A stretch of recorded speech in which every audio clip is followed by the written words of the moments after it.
Voilà, nous bénissons le Seigneur pour chacun d'entre vous qui se joignent à nous donc sur les médias et que Dieu continue à vous garder. Nous sommes en train de parler d'un sujet très important, un mariage harmonieux, évidemment. Donc nous parlons de cela par rapport à ce que la Bible enseigne, toujours un mariage entre un homme et une femme. La seule façon acceptable et acceptée par notre Sauveur. Si vous voulez bien, nous allons retourner dans la Genèse.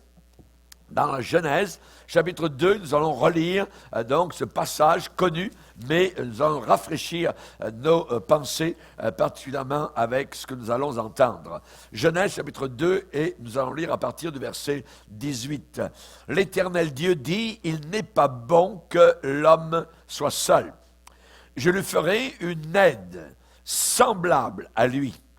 L'Éternel Dieu forma de la terre tous les animaux des champs et tous les oiseaux du ciel, et les fit venir vers l'homme pour voir comment il les appellerait, et afin que tout être vivant porte le nom que lui donnerait l'homme. Et l'homme donna des noms à tout le bétail, aux oiseaux du ciel et à tous les animaux des champs. Mais pour l'homme, il ne trouva point d'aide semblable à lui. Alors, l'Éternel Dieu fit tomber un profond sommeil sur l'homme, qui s'endormit. Il prit, c'est Dieu, il prit une de ses côtes et referma la chair à sa place. L'Éternel Dieu forma une femme de la côte qu'il avait prise de l'homme, et il l'amena vers l'homme. Et l'homme dit, voici, cette fois, celle qui est haut de mes os et chair de ma chair. On l'appellera femme, parce qu'elle a été prise de l'homme.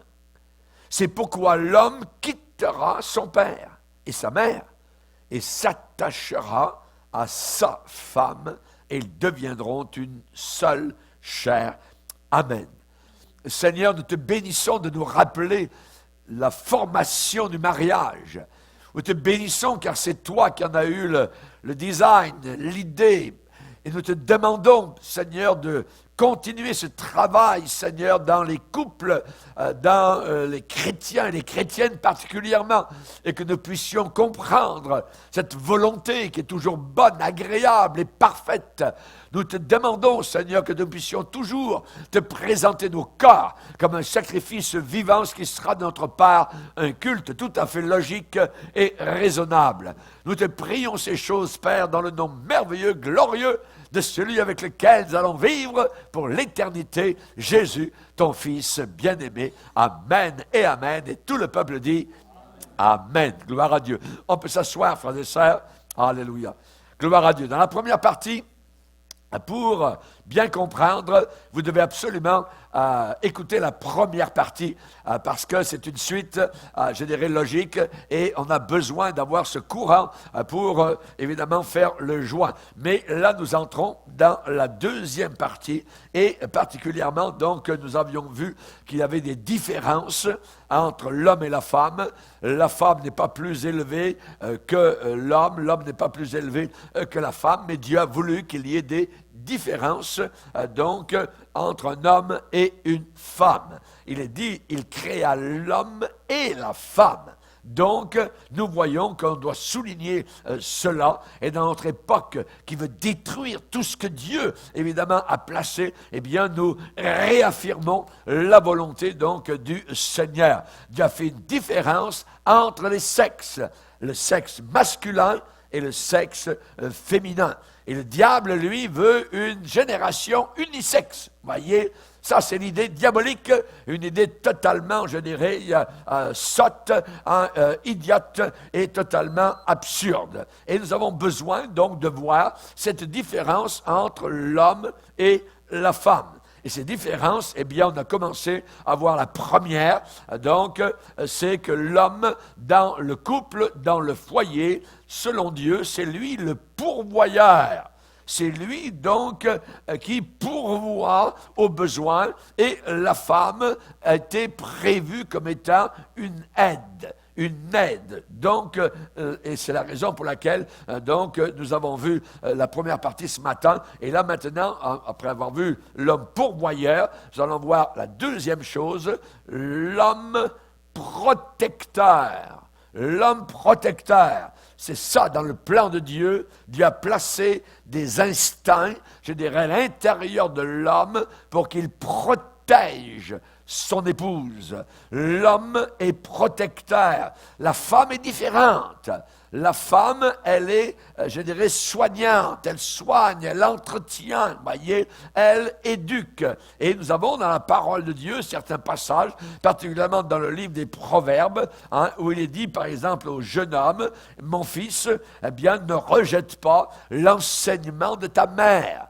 La mère enseigne dans le foyer, elle enseigne certaines choses à l'enfant qui grandit sous ses yeux, son propre enfant. Et aujourd'hui, évidemment, ce qui se passe, le problème, c'est que ni père ni mère enseignent, donnent comment se conduire, comment agir pour ne pas avoir de problème, ou le moins possible, dans cette génération si perverse. Et particulièrement, donc, la mère, elle enseigne. Il y a des enseignements. Ma mère est morte depuis des années, des décennies, et pourtant, elle me parle encore, non pas par les morts, mais au travers de son enseignement. Amen. Je l'entends encore me dire certaines choses. Alléluia, ça reste. Alléluia, ça reste. Et je bénis le Seigneur, évidemment, pour avoir une bonne mère qui m'a bien enseigné et qui m'a apporté donc ses conseils, ses soins. Alléluia, et je bénis le Seigneur. Donc, l'homme dans le foyer, il est le protecteur. C'est lui qui protège. Il protège qui? Premièrement, son épouse. Il protège son épouse. Quand Ève a péché, voyez, Dieu a mis le blâme sur Adam. Quand même assez particulier. Voyez, quand Ève a péché, Dieu a mis le blâme sur Adam. Et le Seigneur a dit, le sol sera maudit à cause d'Ève. Non, à cause de toi. Tu n'as pas protégé ton épouse vis-à-vis de Satan. Et là, l'avertissement, donc, l'ordre qui avait été donné à Adam, tu pourras manger de tous les arbres du jardin, mais de l'arbre de la connaissance du bien et du mal, tu n'en mangeras pas, parce que le jour où tu vas en manger, tu mourras. Adam savait cela. C'était gravé dans sa tête. Il était super intelligent, Adam. Et ça, quand il a vu Ève avancer la main pour prendre, saisir, manger, toc, toc, toc, la sonnerie était à l'intérieur de sa tête. Il n'a pas protégé son épouse. Il ne l'a pas fait, voyez. Et on voit donc que le Nouveau Testament nous dit, ce n'est pas Adam qui a été séduit, 1 Timothée 2,14, mais c'est la femme qui, séduite, s'est rendue coupable de transgression. Imaginez, dans la Genèse 3, verset 20, il est dit, Adam donna à sa femme le nom de Ève. C'est lui qui l'a appelée comme cela. Ève, ça veut dire vie, ça veut dire vivante, parce qu'elle était la mère de tous les vivants. L'homme doit être le protecteur, il doit protéger la famille, il doit se tenir contre le danger, contre Satan. Et la femme, elle a un instinct plutôt maternel pour soigner, pour éduquer. Et Dieu avait donné à Adam la domination sur toutes les bêtes des champs. Rappelez-vous, sur toutes les bêtes des champs. Et comment Satan est-il venu? Sous l'aspect d'une bête. Adam avait le pouvoir de dominer sur ce serpent. Et il ne l'a pas fait. Et il ne l'a pas fait. Voyez? Donc, on voit particulièrement qui est-ce qui a chuté, qui est-ce qui est tombé? Est-ce que c'est Adam ou est-ce que c'est Ève? Voyez? Qui est tombé dans la tentation en premier? C'est Ève, certainement, voyez? Mais sur qui Dieu a-t-il porté le blâme? Qui Dieu a-t-il tenu responsable? Romains, chapitre 5, verset 12. C'est par un seul homme par un seul homme que le péché est entré dans le monde, et par le péché, la mort est entrée dans le monde. Voyez? Donc, Dieu n'a pas pointé son index pour blâmer Ève, mais Dieu a pointé son index pour blâmer Adam. Parce que Adam aurait dû être le protecteur de Ève. Adam était responsable. Et Dieu a dit, puisque tu as écouté la voix de ta femme, tu n'as pas écouté ma voix, a dit le Seigneur. C'est plus la parole de Dieu qui t'a conduit, c'est la voix de ta femme qui t'a conduit. Puisque tu as écouté la voix de ta femme, cette voix rebelle, et puisque tu as mangé avec elle, tu as participé au péché. Tu as mangé de l'arbre au sujet duquel je t'avais donné l'ordre de ne pas en manger. Oui. Et là, donc, on voit que Adam n'a pas joué son rôle de mari protecteur. L'homme a été fait pour protéger le foyer. Aux yeux de Dieu, c'est lui qui a le dernier mot dans le foyer, pour la protection. Et donc, on voit particulièrement qu'une femme, elle a besoin de quoi? D'un mari pour la protéger. Pour la protéger. Et les enfants dans le foyer ont besoin de pères aussi qui vont les protéger. Le père va normalement être capable de dire non, d'établir des limites. Donc, sans être évidemment un père Tarzan qui dit toujours non, non, non, non à tout. Non, non. Mais c'est lui qui est responsable de dire pas plus loin que ça, non, et ainsi de suite. Donc, on voit que Adam ne s'est pas tenu entre qui et qui? Adam ne s'est pas tenu entre Satan et Ève. C'est lui qui aurait dû rentrer là pour protéger son épouse. Et il ne l'a pas fait. Au contraire, il est entré dans le jeu et de Ève et de Satan. Et là, donc, on voit que l'homme a été fait pour être le pourvoyeur, il a été fait pour être le protecteur, et il est aussi, troisièmement, le leader. C'est lui, l'homme, dans le foyer, le leader. La femme, dans le foyer, elle est celle qui met en valeur son homme, son mari. Dieu a voulu que ce soit comme ça. Tes désirs se porteront vers ton mari, a dit le Seigneur à Ève. Mais il dominera sur toi. C'est bien écrit. Donc c'est elle qui a l'instinct maternel et c'est lui qui a l'instinct de protection. C'est lui, normalement, aux yeux de Dieu, qui doit se lever le matin et partir au travail pour aller gagner le pain. C'est lui. Et c'est la raison pourquoi, donc, l'homme, quand vous allez dans les magasins, voyez, avec votre mari, vous les dames, eh bien, lui, il va s'intéresser aux outils. Et vous, ça ne vous intéresse absolument pas. Parce que vous avez été faits, vous les dames, comme ça. Mais lui, il s'intéresse au magasin de quincaillerie. Elle s'intéresse à quoi? Aux choses de beauté. Oui, elle veut être belle. C'est normal, voyez. Elle est intéressée à ce domaine-là. C'est une chose très importante pour une femme. Être belle, être entourée par la beauté. Alors elle, c'est les magasins de linge. Les magasins de meubles. Alors ça, vous pouvez la laisser tranquille pendant 3-4 heures, voyez. Là, mais pas les magasins d'outils. Parce qu'elle est faite comme ça. Elle est différente. Et il faut savoir ces différences. C'est un instinct que Dieu lui a donné. Et elle va aimer embellir sa maison, un petit nid, créer la beauté. Ça lui a été donné. C'est comme ça.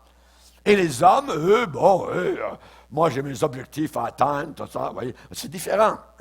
Objectifs à atteindre, des buts à atteindre.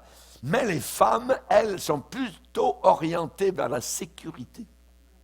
Vers la sécurité. Et elles sont bien plus heureuses quand tout est bien en place dans la maison, que tout est bien rangé. L'homme, lui, il arrive à la maison le soir. Ah, tu sais, chérie, moi, j'ai vu qu'on peut faire une bonne affaire. Ah ouais? Ah ouais, c'est vraiment une bonne affaire qui se présente à nous. Alors, je vais prendre toutes les économies de la famille et je vais l'investir dans mon projet. Ça, c'est l'homme. Voyez?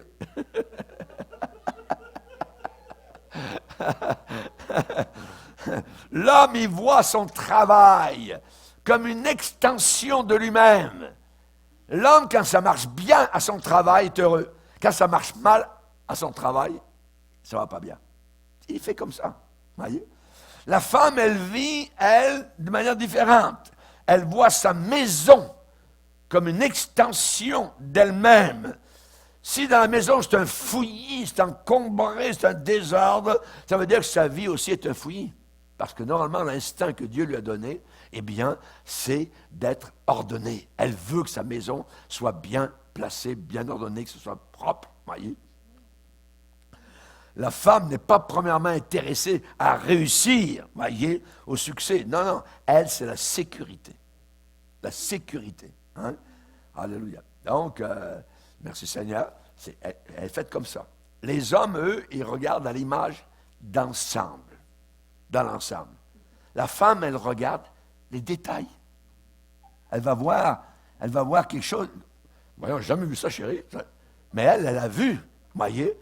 Vous ne l'avez jamais vu, tout ça. Hein? Vous dites, la maison est propre. Ça, c'est propre. Voyez? Parce qu'elle, elle voit les détails, elle voit le moins de poussière. Hein? L'homme regarde l'ensemble, voyez, l'ensemble, voyez, même le voisinage, voyez, si vous voulez. Et donc, les hommes ne regardent pas dans le processus qui va être blessé ou pas. Hein, ils sont faits, je dirais, rough. Les femmes peuvent devenir un adversaire au lieu d'une compagne. Les femmes peuvent devenir des compétitrices au lieu d'un complément. Pourquoi? Parce que l'homme n'a pas pris le temps de parler avec. Il n'a pas pris le temps de parler, d'expliquer tout ça. Lui, il va investir toutes les économies. Ouais, mais les enfants, je n'ai pas pensé. Ouais, parce qu'il n'a pas pensé. Ouais, mais il faut parler ensemble, ça. Et on a besoin d'une épouse, justement, hein, parce que l'homme n'est pas, je dirais, prêt à reconnaître tous les détails que la femme va voir, hein, parce que la femme, elle a des instincts de sécurité. Sécurité. Les hommes semblent être plutôt insensibles, alors qu'il semble que les femmes sont sensibles. Chérie, tu es trop sensible, hein? Réponse, toi, tu es une brute.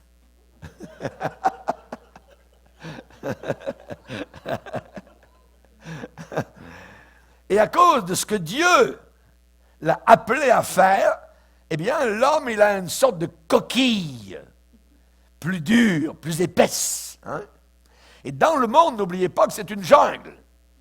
L'homme, il a affaire avec ce monde qui est vraiment une jungle. Et il doit prendre des décisions, pas toujours plaisantes. Parfois, il y a du danger. Au travail, il y a de la compétition, il y a de la jalousie. Et n'oubliez pas que l'homme est un pourvoyeur, il est le protecteur, il est le leader. Hein? La femme est plus sensible. Elle a été faite avec une sensibilité plus grande. Elle est plus sentimentale. Elle est aussi plus susceptible, plus émotive. Elle peut pleurer facilement. Hein? Et donc, elle est plus émotionnelle. Est-ce que c'est vrai, mesdames? Amen. Bon, vous êtes d'accord avec moi? OK. Mais l'insensibilité, voyez, n'est pas une vertu à cultiver. Non, non, non.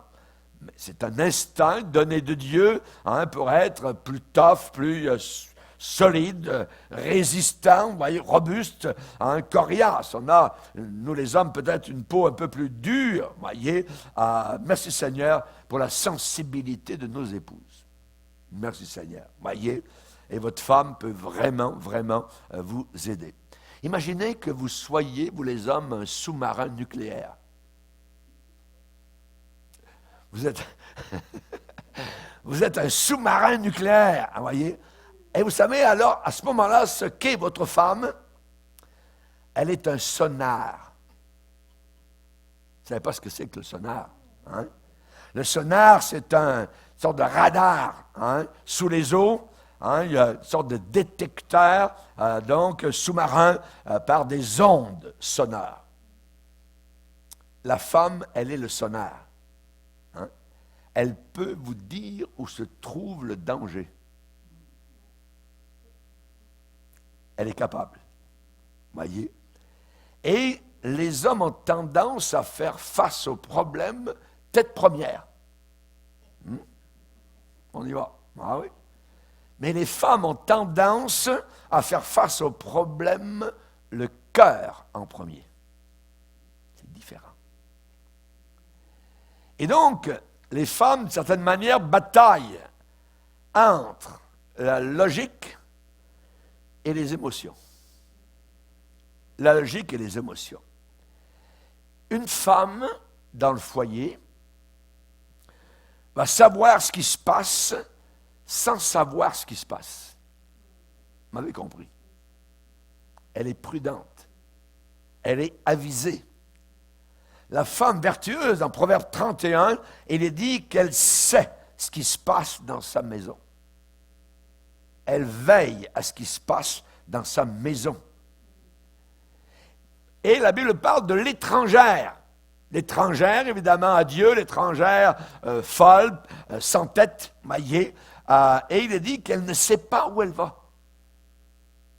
La femme vertueuse, elle sait ce qui se passe dans sa maison. Elle est au courant.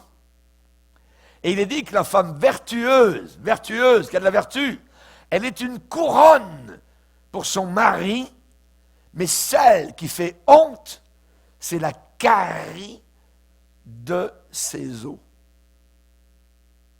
Je ne sais pas si vous avez déjà eu une carie dans vos os, dans vos dents, ou une carie dans les membres, ça fait mal. Hein? Et c'est ainsi qu'est décrit dans la Bible la femme qui fait honte. Mais la femme vertueuse, c'est le contraire. Elle fait honneur à son mari. Elle l'élève. Elle l'aime. Alléluia. Et donc, on voit particulièrement que je ne dis pas que les hommes n'ont pas d'émotion, et je ne dis pas non plus que les femmes ne sont pas logiques. Non, absolument pas. La femme possède une certaine intuition que nous, les hommes, n'avons pas de façon naturelle. Pourquoi? Parce que c'est son travail à l'épouse d'être mère, de soigner, de se nourrir, de se lever la nuit, de montrer de l'amour, d'être tendre, d'être sensible. Elle a donné naissance. Nous, les hommes, on n'a jamais donné naissance. Elle a été à l'hôpital, a passé des heures à souffrir pour que cet enfant naisse.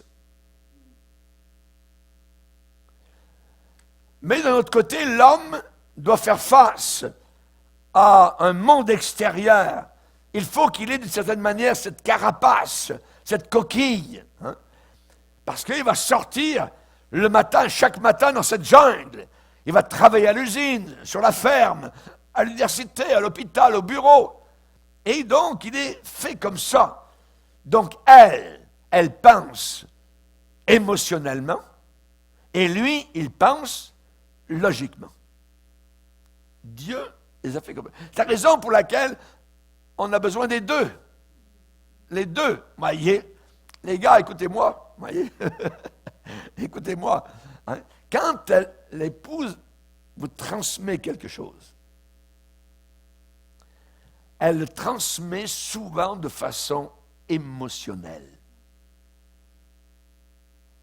Elle le transmet souvent de façon émotionnelle. Et il faut apprendre, nous les hommes, à décoder. Qu'est-ce qu'elle veut dire? Il faut être capable de recevoir, de décoder ce message, cette transmission, hein? Et de pouvoir dire « message reçu ». Il faut savoir le traduire, être des traducteurs, nous, parce qu'elle ne dit pas la vraie chose. Mais derrière ce qu'elle dit, il y a la vraie chose qui est là. Et parfois, c'est très, très dur à décoder. André a déjà dit, n'écoute pas ce que je dis, mais écoute ce que je veux te dire. Amen. N'écoute pas ce que je te dis, mais écoute ce que je veux te dire. Hein? Et moi, je lui réponds, mais pourquoi ne dis-tu pas ce que tu veux dire directement? André répond, tu es censé savoir de toute façon ce que je veux te dire. Vous voyez comment c'est fait dans le mariage? Vous voyez? Il faut apprendre ces choses-là. Et je dirais aussi que les hommes, de façon générale, sont physiquement plus forts, plus musclés que les femmes. Les femmes sont plus faibles. Les femmes sont plus fragiles, de façon générale. C'est vrai qu'il y a des exceptions, c'est vrai qu'il y a des femmes qui battent les maris, mais ça, c'est vraiment exceptionnel. Vous voyez? Là, on parle de manière normale. Hein? Et ça ne signifie pas du tout que les hommes sont supérieurs à leur épouse parce qu'ils sont plus forts physiquement. Non. La Bible déclare, je lis dans la version seconde, 1 Pierre 3,7, « Marie, montrez à votre tour de la sagesse dans vos rapports avec vos femmes comme avec un vase ou un sexe plus faible. » Plus faible. La Bible reconnaît la faiblesse physique, donc, généralement, du genre féminin. J'ai regardé avant de venir à une version, j'appelle QN, que j'aime beaucoup, du même verset. Je vous donne le verset en Bible second, Louis II 1910. « Marie, montrez à votre tour la sagesse dans vos rapports avec vos femmes comme avec un vase plus faible, avec un sexe plus faible. » Maintenant, version QN. « Quant à vous, Marie, essayez de comprendre vos femmes. Ayez beaucoup d'égards pour elles dans votre vie commune. Souvenez-vous qu'elles ont une nature plus fragile et plus délicate. Traitez-les avec respect et honneur, non seulement parce qu'elles sont plus faibles, mais parce qu'elles héritent avec vous de la vie éternelle que Dieu vous a accordée dans sa grâce. Sinon, vous allez mettre vous-même un obstacle à l'exaucement de vos prières. » Ah, j'ai trouvé ça très beau. Alléluia. Merci Seigneur. C'est vrai. Alors, j'aimerais vous donner un autre exemple. Hein? Qu'est-ce qui est supérieur? Qu'est-ce qui est au-dessus? Est-ce que c'est la soie, le tissu, la soie, ou bien le jean? Vous savez, les jeans, hein, rofle, la toile épaisse de blue jean. Hein? Un jean, c'est plus fort, c'est plus solide que la soie. La soie est plus délicate, la soie est plus fragile, mais elle a plus de valeur qu'un jean. Amen. Alléluia. Que nous puissions, nous les hommes, avoir des femmes de soie. Ça va de soi. Alléluia. Gloire à Dieu. La femme est un vase plus faible. Un vase plus faible, plus fragile, plus belle aussi.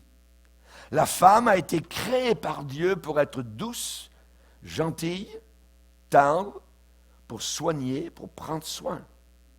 Dieu l'a créée de cette manière-là. Hein?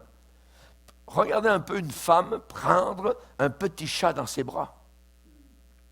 Et ensuite, avez-vous vu un homme en train de changer des couches de bébé? Il pose le bébé, ploum, woum, ça. Vous savez de quoi je parle? Ouais. C'est différent. On n'a pas été fait de la même manière, voyez. Et donc, je dirais que la chose la plus stupide que les Israélites ont fait, c'est, durant leur guerre en 1948, lorsqu'ils sont devenus un pays indépendant, alors que le drapeau de l'étoile de David a flotté sur Jérusalem, donc tout de suite, ils ont eu une guerre. Les pays arabes sont mis en guerre. 1948, tout de suite. Ils ont haï. Et la chose la plus stupide que Israël a fait, c'était d'envoyer des femmes au combat sur le champ de bataille terrestre aux premières lignes de front. Imaginez. Savez-vous ce que la Bible parle quand Dieu envoie un jugement sur un pays? Naoum, chapitre 3, verset 13.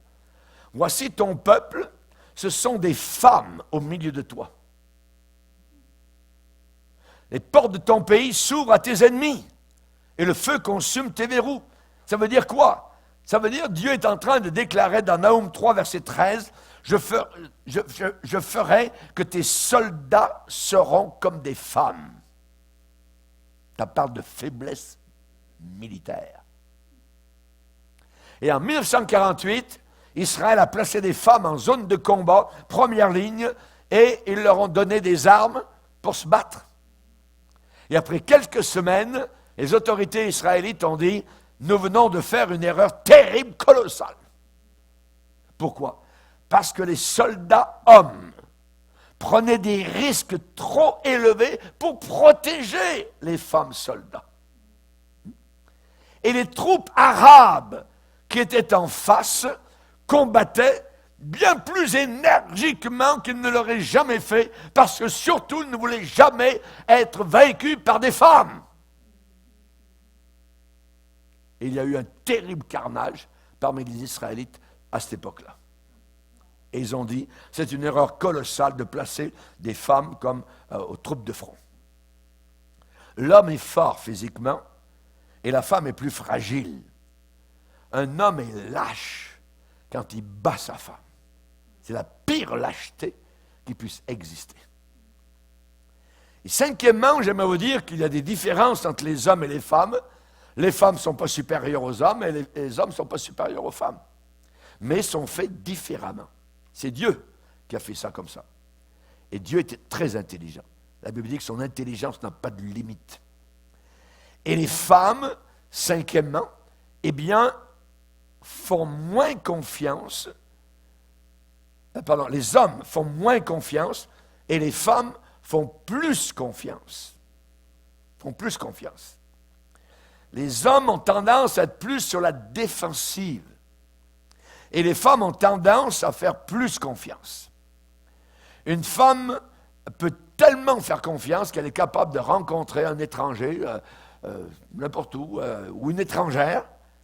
Salut, qui êtes-vous? Moi, je m'appelle une telle. Et là, il y a une merveilleuse petite conversation. L'homme va dire, chérie, c'est qui ce gars-là? C'est qui cette femme-là? Tout ça. Donc, pourquoi? Parce qu'il est protecteur. Hein? Il voit le danger. Qu'est-ce qu'ils veulent? Hein? Les hommes sont faits comme ça. Une femme va trouver du bien dans son mari. Elle va trouver du bien dans ses enfants quand personne d'autre ne peut y trouver du bien. Mais elle va y trouver du bien. Pourquoi? Parce que la femme est une personne qui fait confiance. Et l'homme est plutôt sur la défensive. Plutôt sur la défensive. Il y a eu donc le premier mariage. Le premier mariage, donc, a été fait au ciel. C'est Dieu qui était là. C'est lui le pasteur qui a uni Adam et Ève. Premier mariage. Un plan céleste, un plan divin. Et on voit particulièrement donc que Dieu nous a fait différents pour qu'il puisse faire de nous une seule chair. Une unité. Et en étant une femme, la femme est nettement supérieure à l'homme. Et en étant un homme, l'homme est nettement supérieur à la femme. Donc deux supérieurs se retrouvent à égalité. Vous me comprenez? Parce que Dieu nous a créés hommes et femmes. Hommes et femmes. Et Satan travaille très dur pour mélanger, pour essayer d'effacer les différences entre les genres, les différences entre les sexes. Parfois, vous arrivez dans un restaurant aujourd'hui et on ne sait pas si vous avez en face de vous un homme ou une femme. Vous le savez, c'est vraiment bizarre aujourd'hui. Hein? Cela vient de l'enfer. littéralement de l'enfer. Les hommes devraient ressembler à des hommes. Et les femmes devraient ressembler à des femmes. Même si Dieu nous a créés différents, il y a un design divin. Donc, et dans le mariage, donc l'homme va chanter une tonalité différente de celle de son épouse.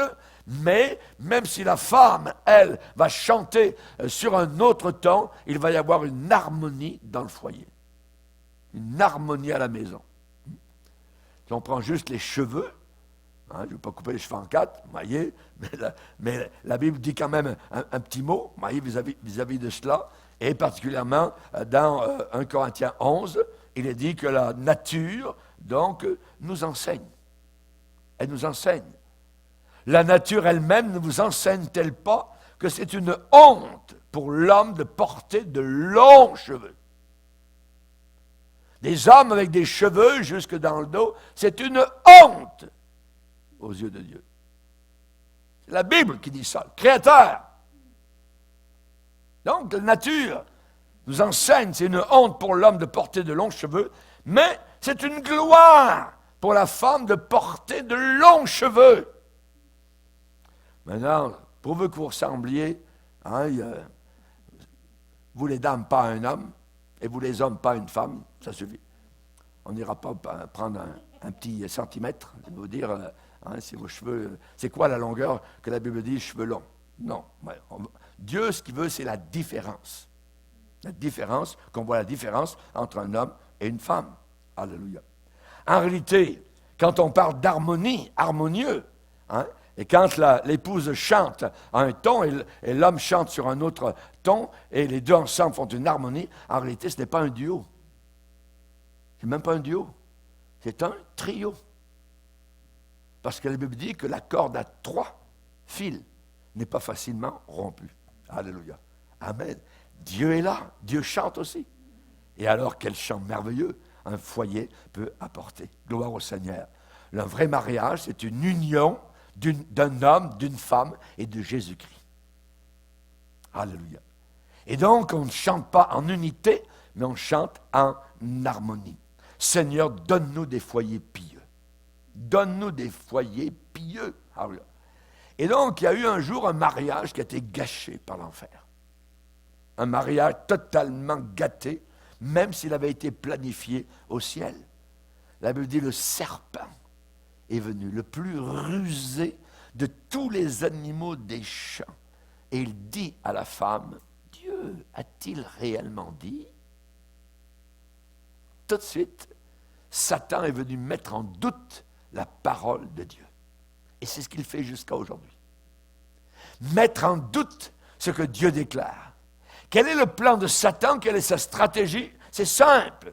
C'est nier l'autorité de Dieu. C'est lui qui veut l'autorité. C'est un rebelle jusqu'à la fin. Il veut nier l'autorité de Dieu, l'autorité de la parole de Dieu. Il veut avilir l'homme, le dégrader. Il veut nier toute moralité, détruire la famille, dominer le monde. C'est un fou. Et il court après cela depuis des temps immémoriaux. Il est en guerre contre le foyer, il est en guerre contre la famille. Et ici, nous avons dans une tragédie familiale, la femme vit que l'arbre était beau. Elle en prit et elle en mangea. Ce qui arriva, c'est que les yeux de l'un et de l'autre, Adam et Ève, s'ouvrirent et ils virent qu'ils étaient tout nus. Avant, ils ne voyaient pas ça. Le péché va vous ouvrir sur votre nudité devant Dieu. Et c'est terrible. Et donc, cette tragédie familiale, elle provient premièrement de quoi? De l'égoïsme et de l'orgueil. Et de l'orgueil. Les divorces viennent de l'orgueil. On ne veut pas lâcher. Ou on veut détruire, on n'est plus fidèle, ainsi de suite. L'égoïsme. Ève, elle a pris ce qu'elle a voulu. Elle prit, elle mangea, elle en donna. Et les foyers sont ruinés aujourd'hui par l'immoralité, la pornographie, la drogue, l'alcool, l'orgueil, l'amour de l'argent. Le mariage peut devenir un marasme, un marécage d'égoïsme. Si votre foyer n'est pas ce qu'il devrait être, c'est surtout à cause de l'égoïsme. Et cela amène aussi la honte. La honte. Ils surent qu'ils étaient nus. Le diable leur avait promis mer et monde. Vos yeux s'ouvriront, vous serez comme Dieu. Ah ouais? T'es un menteur! Ils surent qu'ils étaient nus. Et Dieu veut que la sexualité soit sainte, soit belle et merveilleuse. C'est lui qui l'a voulu. Entre un homme et une femme mariés. Mais Satan a perverti ça. Et qu'est-ce que ça amène? Cette tragédie familiale peut aller jusqu'à la séparation. Seigneur, la femme que tu as mise à mes côtés. Oh! Il la voyait belle, il l'aimait, était bien avec elle. Tout d'un coup, il a envie de ne plus être avec elle. Ça change. Le péché vous change. Le péché vous métamorphose, littéralement. Seigneur, la femme que tu as mise, ils ont commencé à faire porter le blâme l'un sur l'autre. Leur communion a été brisée l'un avec l'autre et avec Dieu. Ils ont eu peur de Dieu.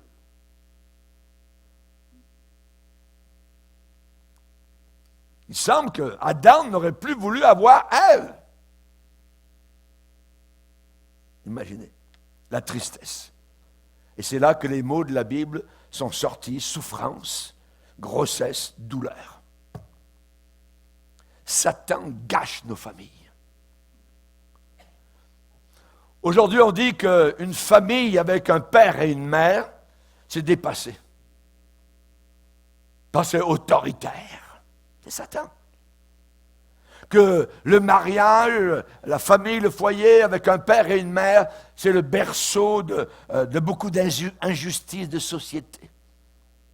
On veut la justice. Et donc le mariage est une structure indigne de continuer.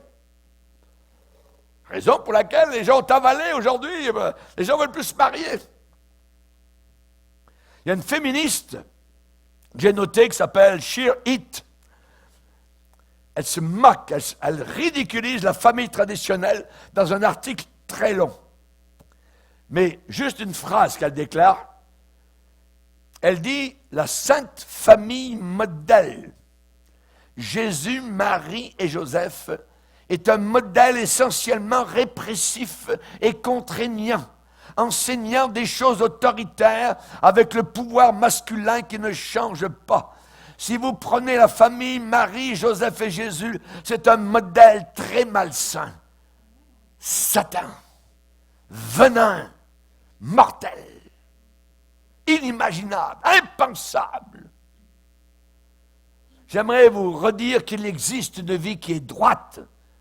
Ça existe, une vie droite, approuvée de Dieu. Et ce genre de vie nous vient directement de la parole de Dieu. Mais il y a de l'espoir.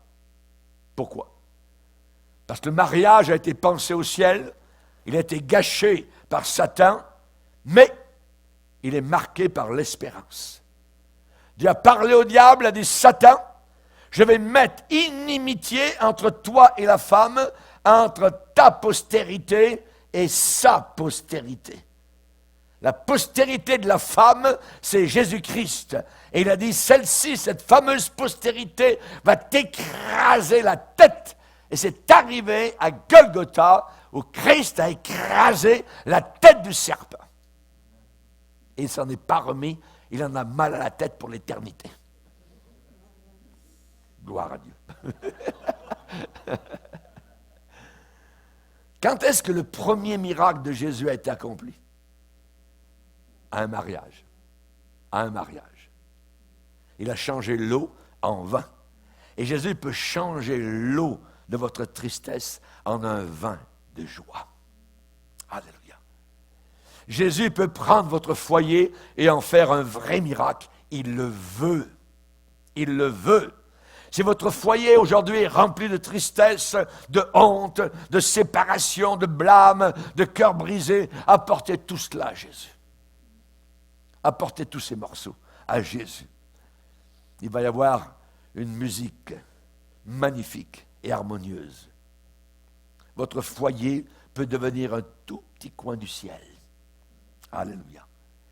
Exactement comme Jésus a changé l'eau en vin, il changera les arguments, les batailles, les conflits, les querelles en paix, en joie, en tranquillité, en repos. Pour faire un gâteau aux cerises, qu'est-ce qu'il faut? Des cerises. Pour avoir un foyer chrétien, il faut des chrétiens. Abandonnez-vous totalement à Jésus. C'est là une solution simple, la seule solution. On va prier, on va pencher tous nos têtes. On va fermer nos yeux.